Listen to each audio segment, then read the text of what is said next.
You've reached Empress of Oracle, where we tune into all things the divine, and we're so excited to have Jenna's Joyce journey here with us, and her channel has grown so much, and I guess we'll probably be talking from anything from aliens to angels to awakenings, I'm guessing.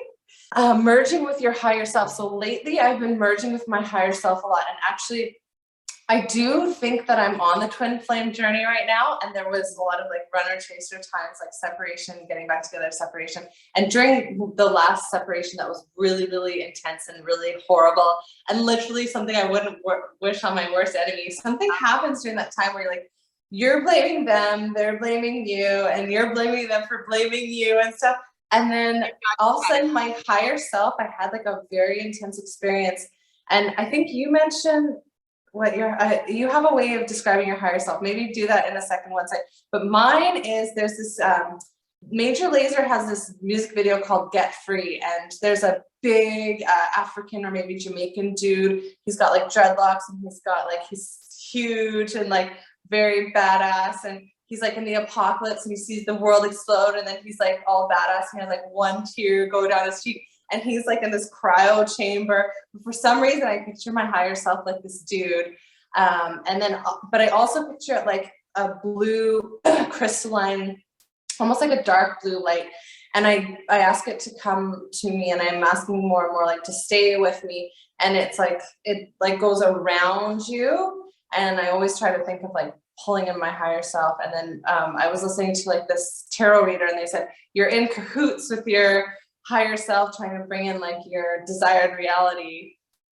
Oh, so, that is amazing. I wouldn't doubt it. Hey, like literally as I tune in and I'm like talking to you, you're so high vibrational. Like I would not doubt it at all in the slightest that you're on the twin flame. Like, oh, there's like no doubt in that to me. I mean, you get to a point where your vibration is okay. I think that so many of us, we think that like, even if you don't get to be with your twin in this lifetime, you still have high level soulmates. Like you still, I mean, there are, in my opinion, hundreds of soulmates. It could be platonic, familiar. It could be romantic. But like for you, your vibe, so girl, you just swam with jellyfish. And you were untouchable. Like, come on though. Like you are obviously a goddess. Okay. So yeah. You're definitely that. I feel so strongly like saying, yeah, no. You're on the real. You're the real deal. Oh, yeah. You're the real McCoy. You described your higher self. Was it? I think you were saying that your higher self now is like you're tuning into like that feminine or something. In one of your videos, you said something about your higher self, how you pictured it or her. I can't remember that video exactly, but yeah, see, one of the experience, the out-of-body experience I had, it was a ball of light. There was no gender, and I feel like that's there is no gender. It's energy. The masculine energy itself is an energy of giving, right? The masculine gives, the feminine receives. Father God or the sun, which is masculine, radiating energy. Mother Earth receiving the sun. You see, it's mother father dynamic.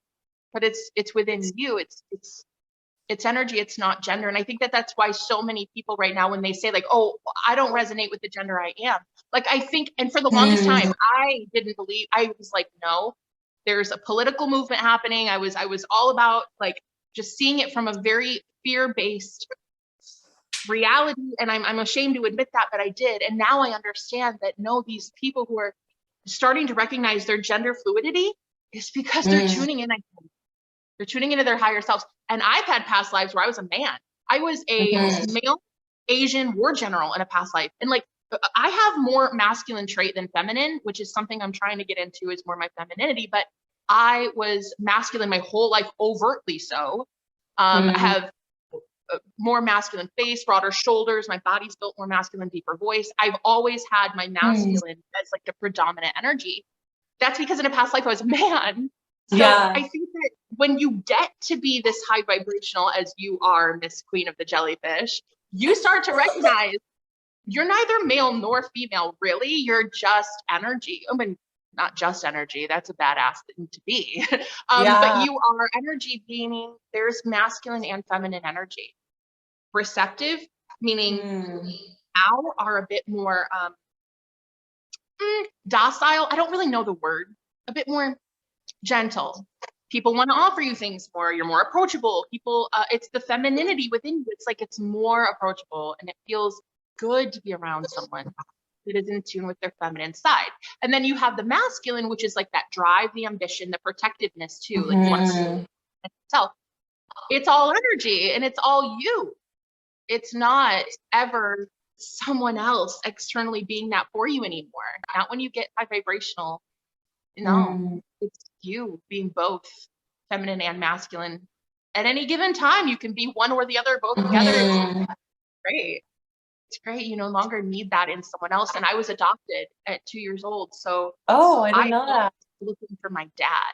I'd always look for a man. So I thought I had to be that. So I aggressively asserted my dominance. Plus I'm an Aries. It's already tough trying to be feminine when you're an Aries. But anyway, I had this like, because Aries is run by Mars, right? Ruler is Mars. Very dominant, masculine energy. So I've already had that problem. And then I didn't have a dad, a masculine figure. So now I take care of myself. I provide for myself, protect myself, nurture myself. But this is what you only learn the higher vibrationally you get. When we are in fear-based mentality, we don't know how to take care of ourselves, how to protect our energy, what masculine and feminine energies are.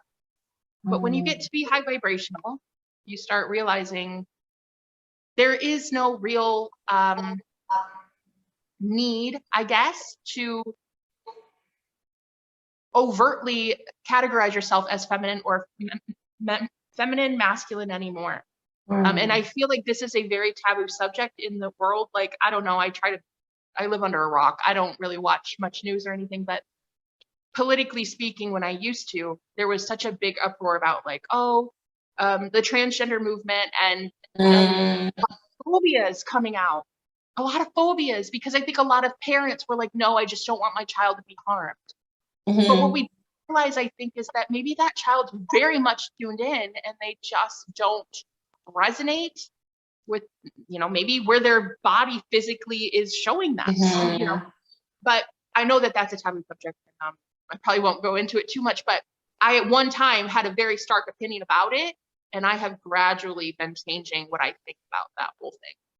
I think it's beautiful that people want to be their individual self. And if they don't resonate with being a certain gender, then why force them to?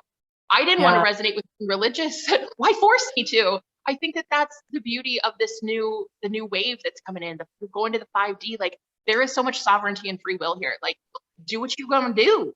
Okay. Swim with jellyfish if you want. Like, do what you're going to do, because that is that's true liberation. That's really, truly nirvana, feeling free to be yourself, no matter how that is, no matter who that is, no matter which energy is dominant, or, you know what I mean? It's like you just get to be you. And I can't wait to meet more people like that are just themselves. They don't care about those societal rules, societal standards. Yeah. But, we were all kind of placed into a box, but I love the 5D. The 5D is coming out of the box that society puts you in. But 20 years ago, if I would have sat here telling you, oh my God, I think we saw an starship, there'd be like, okay, we're going to get you the nearest clinic.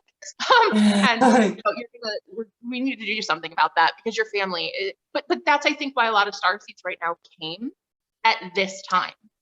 Because we're switching from the Piscean age to the age of Aquarius. Pisces is all about I believe. In the Bible, my opinion, that's why it says those who believe in Jesus will have the truth. But the age of Aquarius is the I know. Meaning, as we go into the age of Aquarius, we are now knowing things. You don't have to believe in Jesus anymore. Now you get to know Jesus. You know what I'm saying? So I'm shifting entire eras. That's why it's new age, meaning the new age of Aquarius. It's not really new. It's just we're moving into that age. Very much online. Aquarius, fantastic at online, building networks, psychic awareness, Aquarians, Aquarians are fantastic at boundaries. Pisces, Oh. not so much. I love you, Pisces. Yeah, but I'm a Cancer, so boundaries is not my strong thing. I'm learning so much. I've learned some really hard lessons lately about setting up boundaries. Maybach music.